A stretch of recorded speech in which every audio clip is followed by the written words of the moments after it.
서울 아파트 값이 한 해 모르고 치솟고 있습니다.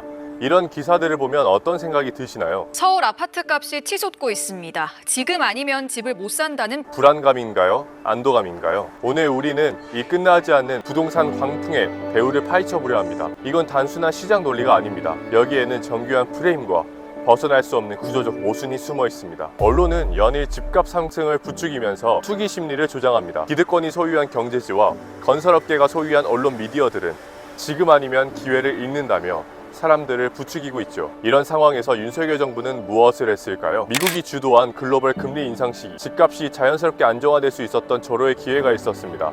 하지만 정부는 정반대의 길을 선택했습니다. 정부와 한국은행은 부동산 폭락을 우려해 미국 연준이 기준금리를 4.75%로 올려도 우리나라는 금리를 2.5에서 3% 수준에 머물렀습니다. 미국과의 금리차가 벌어지면서 자본이 해외로 빠져나가고 원화 가치가 급락해 환율이 1,400원을 돌파하는 등 외환시장이 크게 요동쳤습니다. 그 결과 수입 물가가 오르고 내수 경제는 더욱 위축됐습니다. 이미 내수 부진과 경기 침체가 심각한 상황에서 환율 급등은 소비자 물가와 기업의 원자재비 부담을 키웠고 국민 생활을 더욱 힘들게 만들었습니다. 이처럼 정부가 부동산 폭락을 막으려다 오히려 환율과 물가를 폭등시키고 내수 경제를 더욱 위기에 빠뜨린 모순이 드러납니다. 소득 여건도 없이 9억 원 이하 주택에 최대 5억 원까지 빌려준 특례 보금자리론으로 약 40조 원의 자금을 시장에 쏟아부었습니다. 사실상 집값 하락을 막기 위한 인위적 부양이었습니다. 그리고 가장 터무니없는 것은 망해가는 건설사들을 억지로 살려준 행태입니다.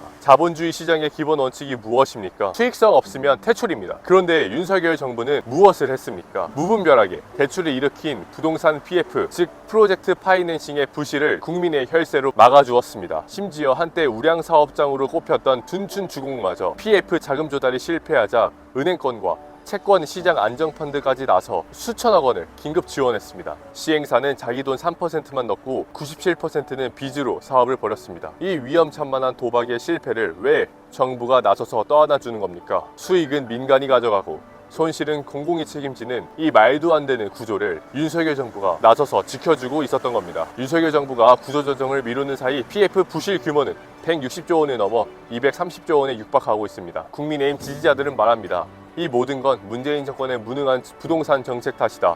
민주당을 집값 폭등의 주범으로 악마화하며 자신들이야말로 부동산을 살릴 구원투수라고 외치죠.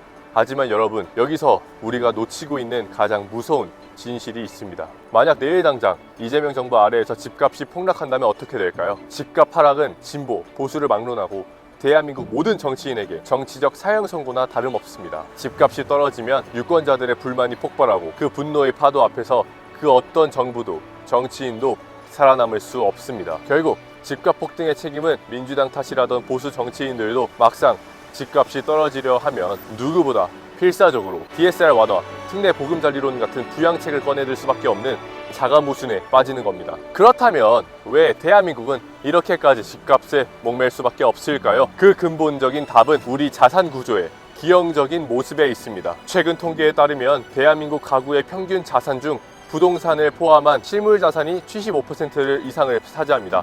반면 미국은 가계 자산의 절반 이상이 주식 등 금융자산에 투자되어 있습니다. 자금이 생산적인 기업 활동이나 기술 개발이 아닌 땅과 건물에 묶여 있다는 뜻입니다. 새로운 부가가치를 창출하지 못하고 자금이 고여있는 구조, 이것이야말로 대한민국 경제성장의 최악인 구조입니다. 언론은 클릭수를 위해 투기를 조장하고 정치인은 표를 잃을까 두려워 집값 하락을 막고 국민 대다수는 전 재산이 부동산이라 가격 하락을 원치 않는 이 악순환의 고리. 그렇다면 집값 폭등의 진짜 범인은 누구일까요? 특정 정권의 무능함일까요?